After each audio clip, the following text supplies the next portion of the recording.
Yeah, so today's debrief is about standards 4 and 5, having to do a lot with content. I had Lisa in my lesson last Friday, and that was when we worked on the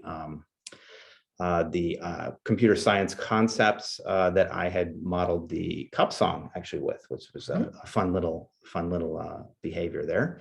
And so a few just things that I wanted to mention before we get started is that overall, I think I was pretty satisfied with how the lesson went. Again, like my past ones, the learning environment was pretty positive, as well as the classroom space. Something I changed this time was assigning desks to tables, or desks to students as they came in, which suited me for keeping them all together and not using that one in the back, but also purposely splitting apart some chatty pairs that I wanted to keep apart. So that went.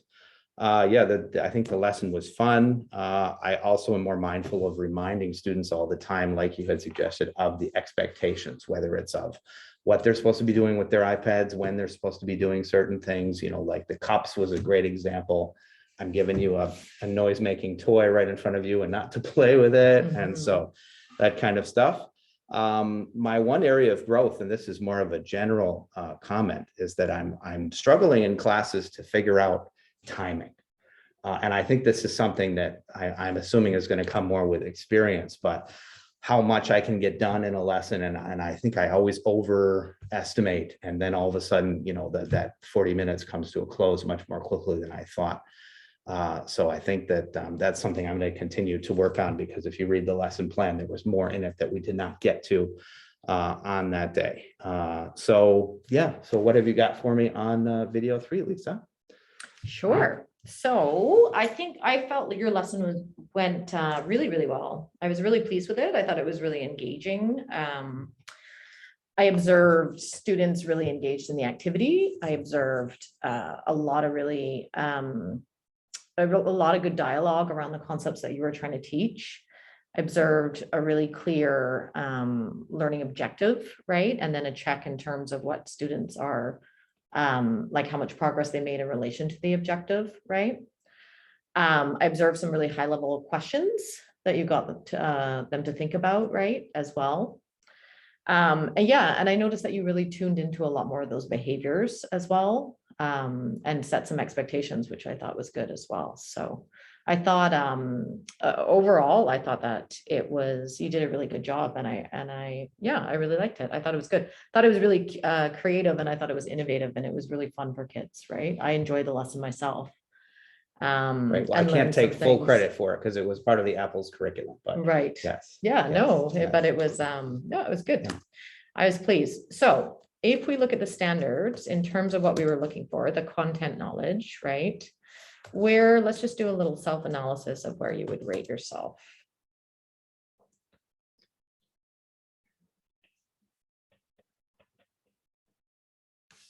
All right, so starting from standard 4 content knowledge, I think that I did a pretty good job with using the different tech tools, trying to make the language, and the content age appropriate.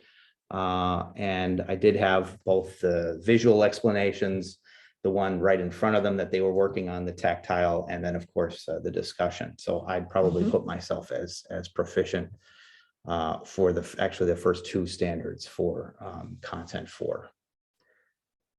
For standard 4, excuse me. And then, of course, student misconceptions there, the content of the knowledge, being able to watch what's going on and correct any, misconceptions or clarity and clarify things for students as we're going along. Yeah, I thought you did a really good job of that, actually, because I thought you really dug into sort of what they already knew about those concepts. You really drew it back to their coding, right, that they'd done previously. You drew it back to real life, right? Where they thought about that. So I thought that, like, composition and decomposition, right? Because we talked a lot about it in relation to music, and so I thought you did an excellent job of building on their prior knowledge. As well. Let's see, the third standard 4 is accurate and appropriate. So actually, funnily enough, in a computer science class, this is one lesson that I did not end up using iPads in. But I think overall, I do use a lot of that technology in my lessons. So that I think would, Mhm. I guess I hesitate to give myself outstanding for anything, but you of course Yeah. can choose otherwise. I'm still probably being more conservative and just saying that I still have a lot of growth, and I still have a lot of I think experience to even fine tune things better, but probably in the proficient side. No, I thought it was, yeah, I thought you did a really good job of that as well. I thought it was really appropriate for students. It was very engaging. It was, I think you're more here than you are here Okay, well, thank within you. that as well, Thank you. Thank you. within that lesson for sure.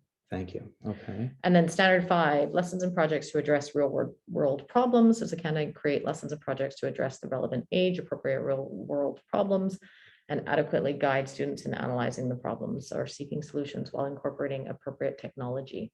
Yeah, I was very satisfied with this. I mean, I think the lesson really pulled when I was soliciting examples from the students about the composition and decomposition, how it's applicable, not just in coding, but we brought up examples of music, examples of math, examples of cake. And so there were all kinds of things in there that I think really dialed it in for the real world experiences of students. So I was happy with that.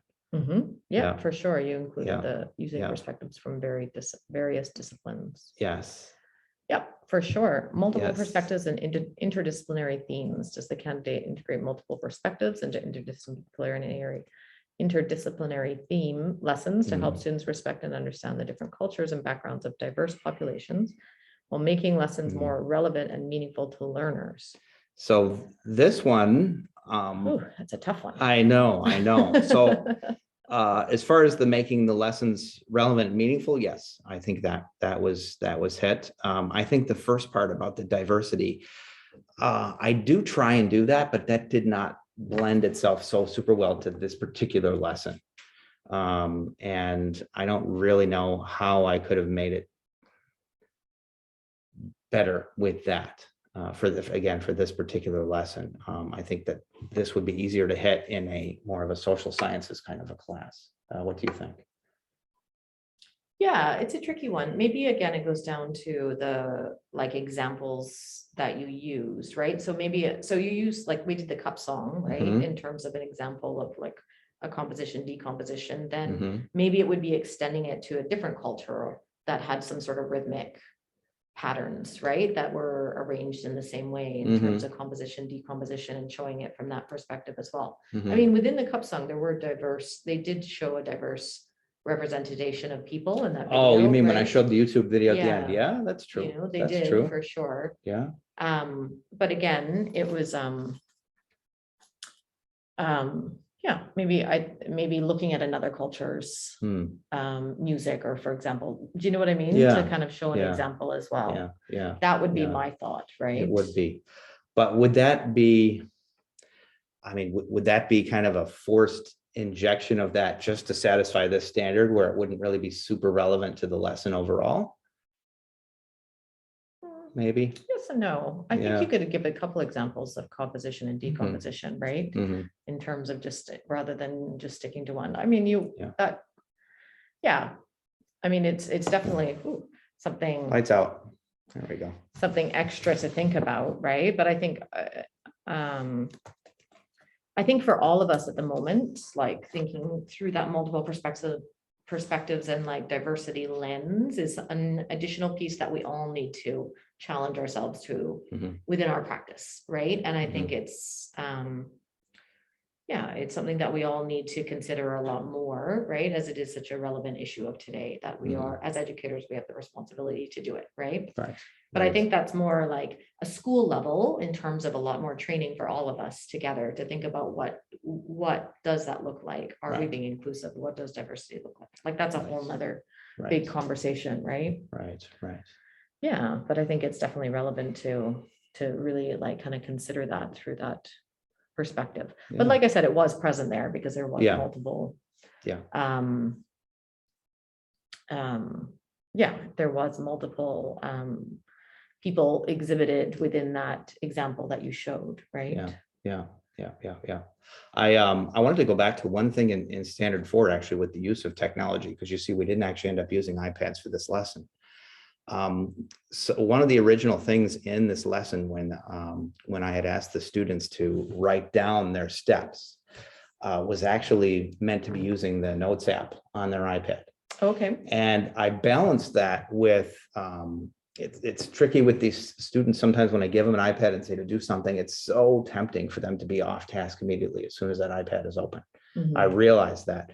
And so I actually chose not to use the technology and to give them out a piece of paper, which does not have different apps to be used. It's just that. So I'm happy with that particular decision. That I think worked well, because in the past, I think it's trickier when you have something so open-ended for them to not get off task.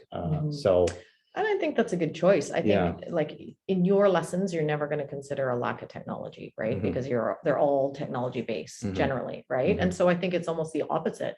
When you divert away from the use of technology, it shows a good balance. It Mhm. makes a good balance, right? Mhm. So, because again, it's computer science. Every single other one is using it. So I think it's kind of a different. Yes. Yeah, and I think Yeah. that was a good choice. I think, you have a lot of really chatty kids in there, and even still, like you made really good choices, but you still, it's not like you didn't have to correct behaviors, right? Because there was like a couple pairs. Mhm. Like I noticed Ziad and Layla chat. Yeah. Nate, Nye had that dice, right? She had a, And so yeah. And I mean, even still, when you're thinking about all those things. And so I think, then getting them not to open up their iPad to do something they can do on paper, Mhm. it would make them more focused. It And I did. think it Yeah, did. Yeah. it So did. I think It those are did. good choices, right? All right. Great. Any other comments, or we're No, I good just to go thought for it was, today? yeah, no, I thought it was great. All right. Thank you so much. Bye-bye.